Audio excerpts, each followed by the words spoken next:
like just identifying as mixed people as black. The term black is problematic as it is. People think I'm crazy when I say that these days, but this is a perfect example of that. The woman is of mixed race. I believe that she is Welsh and European. She's got all types of stuff in there, all right? But because her skin is colored the way that it is, they don't even want to think about this. So she's of mixed race, and she stars as the queen in the upcoming Netflix production. Now, Jada Pinkett Smith serves as executive producer of the series, and she is quoted in promotional material from Netflix as saying, "We don't often get to see or hear stories about black queens, and that was really important for me, as well as for my daughter, and just for my community, to be able to know those stories because there are tons of them. So we don't get to hear stories about black queens."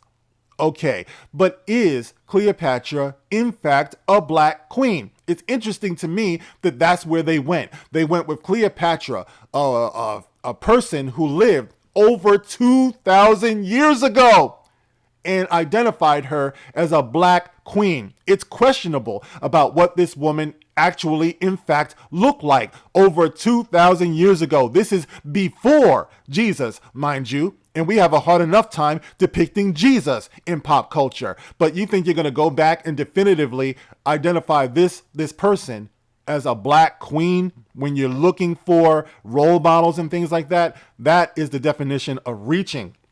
However, many historians and experts on ancient Egypt disagree with Pinkett Smith, instead saying Cleopatra was of Macedonian heritage and likely fair-skinned. Now, guys, I hate that term too. Fair-skinned.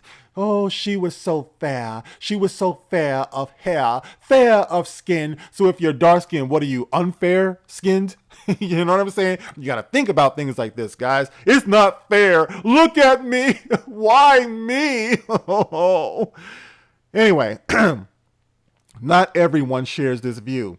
Other scholars have argued that the monarch may have had additional ancestries and her complexion may not have been fair. Once again, just so unfair, I tell you.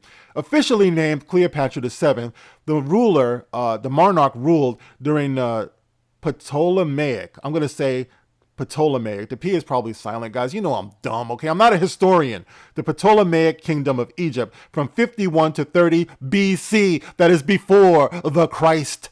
Cleopatra's stature in pop culture grew thanks to Hollywood features, which often featured the queen being portrayed by white actresses such as Elizabeth Taylor and Vivian Leigh or Lee. Of course, nobody ever said anything about that, the same way as they never said anything about Moses being portrayed by Charlton Heston. Now, keep in mind, that's one of my favorite movies of all time. You can't tell me that Moses does not look like Charlton Heston, but is it historically accurate? I think not. And don't get me started on Jesus. I don't think any of these people out here who are objecting to this will say a beep about Jim Caviezel playing Jesus in Passion of the Christ or Mel Gibson's upcoming Passion of the Christ 2. I don't think so. But here we are making a big to-do about this.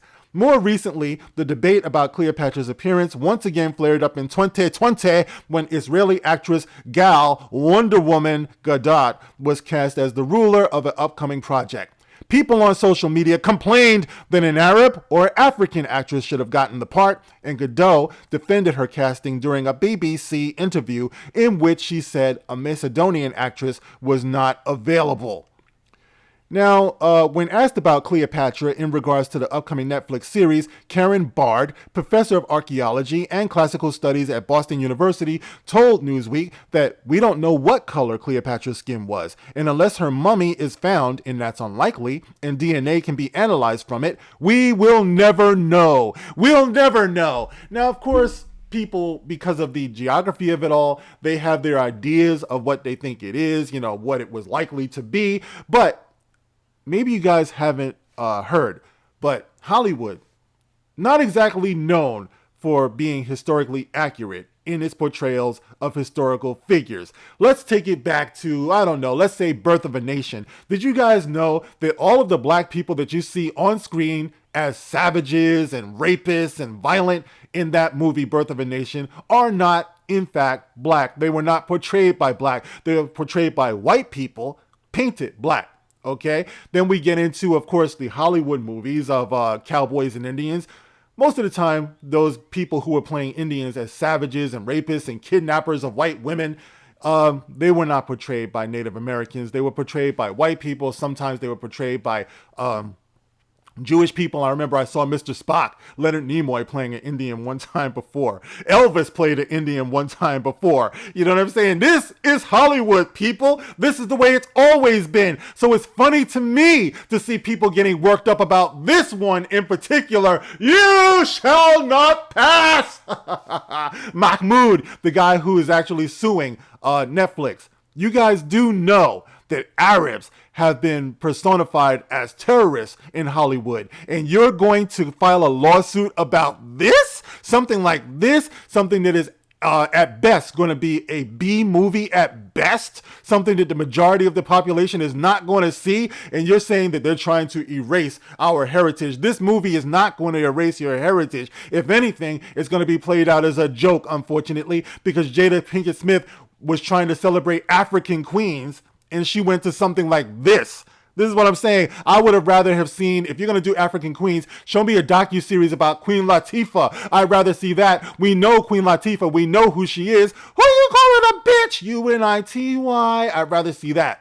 Okay? And for all those people who are out there saying, what if they portrayed Martin Luther King as a white man? Dude, that was what, like 50 something years ago. The man is on screen, in videos, in photographs. We know what he looked like. There's no reason for that type of comparison. Now you're just being disingenuous. And that's the thing that gets me, that people in our own fandom are blowing up about this. I think that we have become so twisted by the fight.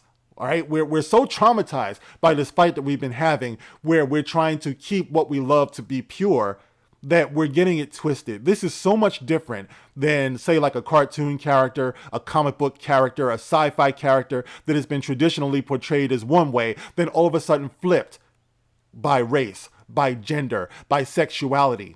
All right, this is different. All right, we're talking about a person who lived over 2,000 years ago that definitively cannot be proved what the hell she looked like. All right, in one project by Jada Pinkett Smith, of all people, to be doing this with. Like I said, I don't think these people are going to be rising up when Passion of the Christ 2 drops. So you're just going to expose your hypocrisy in that. It's probably best to just shut the F up. You know what I mean? Is it historically accurate? I'm sure it's not. Is it going to be embarrassing? I'm sure it will be. But you know something? That's Hollywood, man. That's Hollyweird. That's what they do. You know what I mean? So I just wanted to sound off on that, guys. You can tell me how you feel about it. It's unfortunate that this stuff is happening. I can agree with that. But it's not, it's much to do about nothing. You know what I mean? I definitely don't believe you're going to file a lawsuit about something like this, but all the other things that's going on. People are being forced to take shots they don't want to take and all of that stuff. You're going to waste money filing a lawsuit about something like this. Don't make me laugh. Too late. You already did. Anyway, guys, get in the comment section and let me know how you feel about this. Thank you for coming back. I know I take long pauses and everything, but you guys know I'm a father first, and, you know, I got to do what I got to do. So I'll catch you on the next one, guys. Thank you. Thank you so much again. And catch you then. This is The Gospel According to Mark with a C. Rock on.